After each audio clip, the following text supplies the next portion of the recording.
कहानी का शीर्षक है व्यक्ति या वस्तु। आज अनूप एक बहुत सुंदर पेन लेकर स्कूल आया था। सतरंगी पेन में सुनहरे रंग की डिजाइन थी, लिखता भी बहुत सहजता से था। पेन इतना आकर्षक था कि किसी का भी मन उसको लेने का हो जाए। उसने जब यह पेन अपने दोस्त सुमित और संदीप को दिखाया तो वे बहुत खुश हुए और कहा, ऐसा पेन वे भी लेंगे। दोपहर में जब गेम्स पीरियड में सब खेल रहे थे तभी संदीप की तबीयत खराब हो गई। उसे चक्कर आ रहे थे और अजीब लग रहा था। सुमित ने जाकर जब यह बात कक्षा 4 को बताई तो उन्होंने तुरंत संदीप के पापा को फोन किया। संदीप के पापा आए और उसको लेकर घर चले गए। इधर जब गेम्स पीरियड के बाद अनूप कक्षा में आया तो उसका पेन गायब था। उसने अपनी जेब देखी, बस्ता देखा, डेस्क के नीचे देखा और कक्षा में इधर उधर देखा, लेकिन उसे पेन कहीं नहीं मिला। उसने यह बात सुमित को बताई। लंच में सुमित और अनूप ने मैदान में भी ढूंढा लेकिन पेन नहीं मिला। अनूप रुआंसा हो गया, लगता है उसका पेन किसी ने चुरा लिया था। सुमित और अनूप एक ही कॉलोनी में रहते थे। संदीप पास की कॉलोनी में रहता था। शाम को सुमित ने अनूप को फोन करके पूछा, क्या संदीप के घर चलें, देखें उसकी हालत कैसी है। अनूप ने कहा, चलो चलते हैं। दोनों तैयार हुए। सुमित अपनी बाइक लेकर अनूप के घर आ गया। दोनों संदीप के घर पहुंचे। संदीप की मां ने उन दोनों को मिठाई खिलाई। दोनों संदीप के पास बहुत देर तक बैठे रहे। संदीप ने बताया कि स्कूल से पापा उसको डॉक्टर के यहाँ ले गए थे। चेकअप में सभी जांचें सामान्य थी। अंततः डॉक्टर ने यह निष्कर्ष निकाला कि वह बिना नाश्ता किए स्कूल गया था।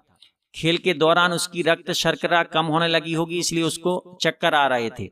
ना खाने की वजह से उसको एसिडिटी हो गई होगी, अतः उसका जी मचला रहा था।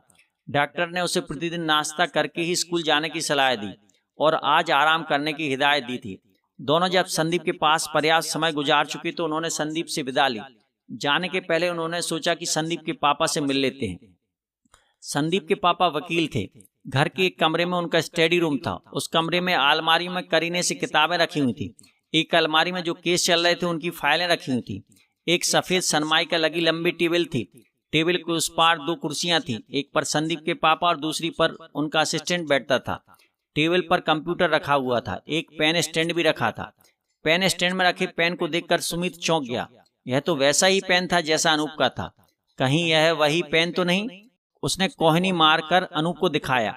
अनूप ने भी वह पेन देखा किंतु कुछ नहीं कहा। दोनों ने संदीप के पापा को प्रणाम किया और बाहर निकल आए। तूने पेन देखा? सुमित ने अनूप से पूछा। हाँ, अनूप ने कहा। मुझे तो लगता है संदीप ने ही तुम्हारा पेन चुराया है। क्या पता। तूने अंकल से क्यों नहीं कहा कि वह तुम्हारा पेन है? अगर कह देता तो अंकल संदीप को डांटते। मुझे मेरा पेन मिल जाता, लेकिन मेरी और संदीप की दोस्ती टूट जाती। व्यक्ति या संबंध वस्तु से हमेशा बड़े होते हैं, किंतु वस्तु के कारण संबंध नहीं तोड़ना चाहिए। और जो चोरी हुई है उसका क्या? समय आने पर उसका भी निराकरण हो जाएगा। हम दोस्त इसलिए नहीं हैं कि दोस्त को चोर सिद्ध करें, बल्कि चोर को भी अच्छे रास्ते पर ले आएं। दूसरे दिन स्कूल में फिर तीनों मिले। तीनों प्रार्थना की लाइन में एक क्रम में खड़े थे। प्रार्थना के बाद प्रधानाचार्य ने एक पेन उठाकर कहा, कल यह पेन मैदान में मिला है, जिस किसी का भी हो आकर ले जाए। पेन अनूप का ही था। अनूप ने जाकर वह पेन ले लिया। देखकर संदीप ने कहा, ऐसा पेन कल मेरे पापा भी लेकर आए हैं।